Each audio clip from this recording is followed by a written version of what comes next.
好，而家睇下咧，以下呢10個簡體字嘅繁體係點寫啦。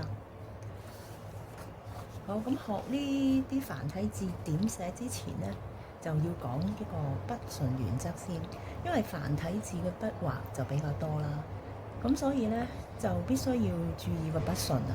如果你唔跟住佢個筆順寫嘅話咧，咁好容易你就會寫漏咗啲筆畫啦，或者你亂寫一通唔跟個筆順嘅話咧，咁寫出嚟隻字又會冇咁靚嘅喎。咁所以咧就講咗個筆順原則先。好啦，繁體字嘅筆順原則咧，首先就係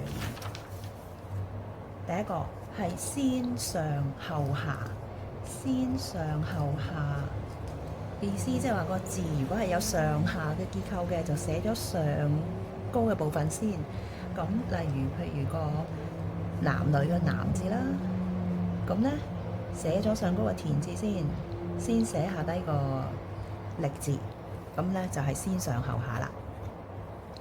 咁第二個原則咧就係先左後右，即係寫咗左邊先，再寫右邊。譬如個明天嘅明字啦，寫咗左邊個日字先再寫右邊個月字。好啦，第三個原則咧就係先外後內啦，即係寫咗外邊嘅部分先寫裏邊嘅筆畫。咁好似呢一個月字咁啦，先寫咗外邊先，再寫埋裏邊嗰兩畫。好，第4個原則咧就係先橫後豎，或者叫先橫後直，咁就先橫後豎或者先橫後直。咁啲筆畫咧，如果係有橫同埋直嘅，就寫咗打橫嗰畫先再寫直嗰畫。好，跟住仲有咧就係先撇後捺，咁個撇字咧有啲多筆畫啊，先撇後捺。咩為之撇咧？撇即係呢一個，即係譬如個人字嘅呢一撇就係撇啦。咁個人字嘅另外呢邊就係個捺啦。咁個例子就係人撇，然之後捺。好，咁跟住咧就有先中間後兩邊。咩為之先中間後兩邊咧？如果個字佢嘅結構係有中間有左右兩邊嘅，咁就寫咗中間先。譬如個來字啦，寫中間先，再寫兩邊。OK， 好，跟住咧下一個原則咧就係先進入，即係入屋，你入咗屋先，後關門。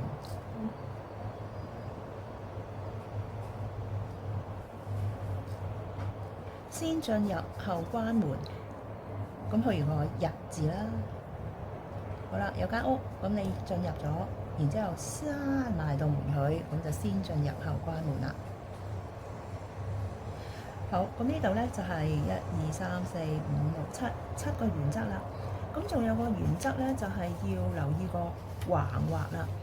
個橫畫繁體字好多橫畫㗎，咁最最底下嗰個橫畫咧係最後寫嘅。咁呢一個咧就係關於橫畫嘅規則。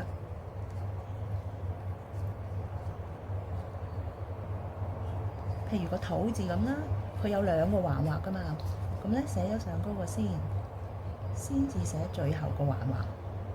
咁如果唔啱嘅係點嘅咧？唔啱嘅咧就係寫咗橫畫先寫翻上高，咁就唔啱啦，就唔跟筆順啦。好，仲要留意嘅咧就係，如果個橫畫咧喺中間嚟嘅，同埋佢係突咗出嚟嘅，咁咧就亦都係最後寫嘅喎。咁呢個亦都係關於橫畫嘅。例如個女字啦，佢個橫畫咧係突咗出嚟，同埋喺中間噶嘛，咁咧就係最後寫噶。好，咁仲要留意咧，就係嗰啲帶有點嘅字啦。咁有啲字咧係即係有一啲點嘅，好似英文咁樣啦。英文有 I 字有一點啊，J 字有一點啦。咁中文都係啦，繁體都係啦。繁體咧，譬如呢個係關於個帶點嘅字，帶點嘅字又點咧？譬如個周字咁啦。好，咁咧有兩點噶嘛，咁亦都係最後先寫嘅喎，最後先寫，咁就唔係一早寫，最後寫晒其他啦，先至寫最後嗰兩點。咁英文都係啦，英文都係寫完一棟先寫個 R， 即係點，個 J 亦都係寫完先至最後加點噶嘛。好，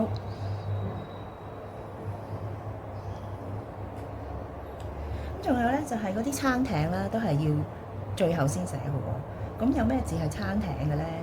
嗰啲撐艇旁啊，譬如呢個部分啦，要特別注意係最後寫嘅。仲有咧就係呢一個部分啦。好啦，咁譬如個這裏個這字啦，寫咗個言字先，最後咧先叉埋個艇佢。仲有咧就係建築個建字啦，咁咧都係最後先寫嘅。好，咁個原則啊，個筆順原則就講完咗啦。咁啊睇下咧，好大力啊！好，筆印咗落去嘅底，緊要啦。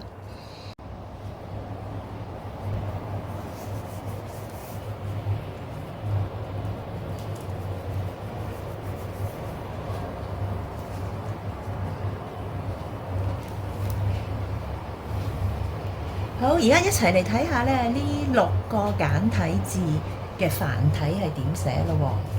咁第一個咧係個個字啦，個字嘅繁體係點寫嘅咧？咁佢係一個左右結構嘅字嚟嘅，所以就先寫左邊，左邊咧係一個企人邊啦。咁右邊咧就係一個固字嚟嘅，固體嘅固字。咁就係個個字啦。咁寫多次先。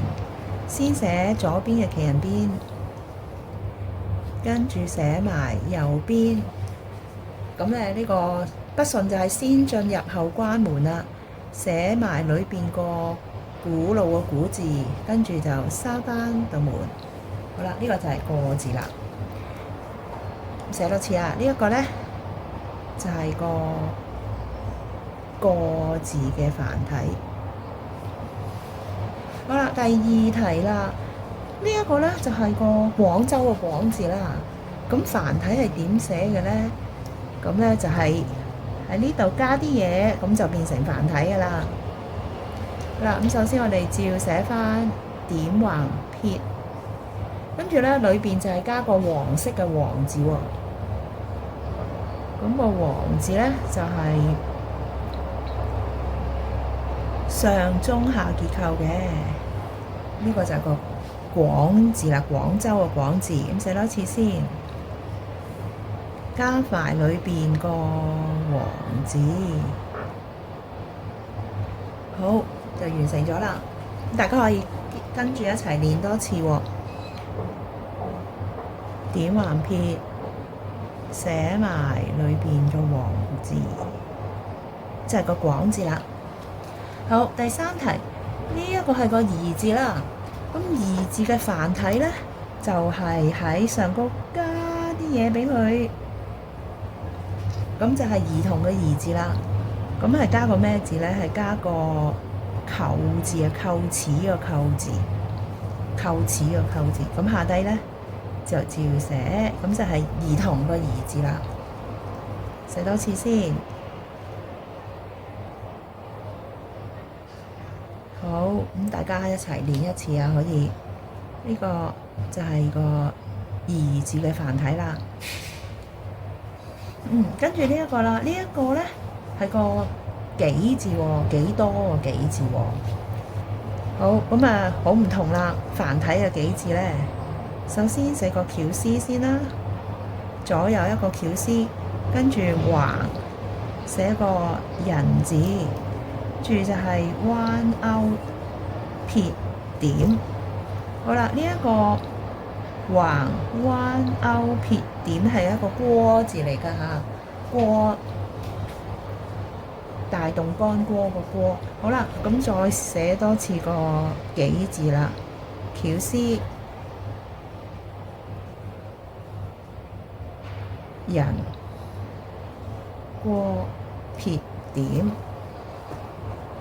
好，大家可以再練多次啊！絞絲啦，絞絲啦，橫人彎勾撇點就係嗰幾字啦。好，下一個第五題，呢個係個雨字喎，甲雨月個雨字喎。好啦，咁繁體係點寫嘅呢？繁體呢，咁都同有呢一部分嘅喎，不過呢，喺左邊、右邊同埋下低呢都要加啲嘢嘅。咁而家寫啦，左邊好到中間，中間照寫啦。不過呢，冇咗個勾㗎，因為勾如果有個勾呢，咁就有外個空間，所以就簡化咗，冇咗個勾啦。右邊橫撇點，呢個就係個繁體嘅雨字啦。寫多次先。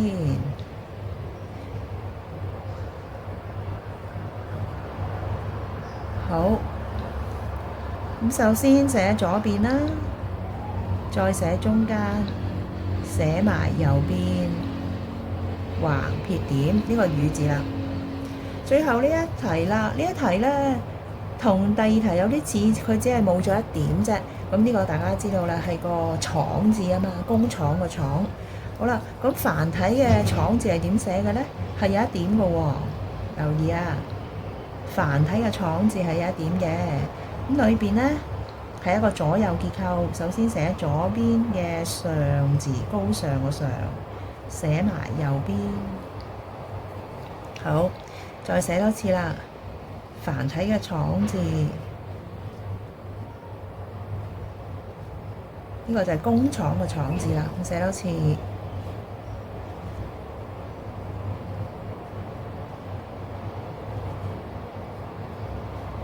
好，咁就完成啦。好，very good。Goodbye class。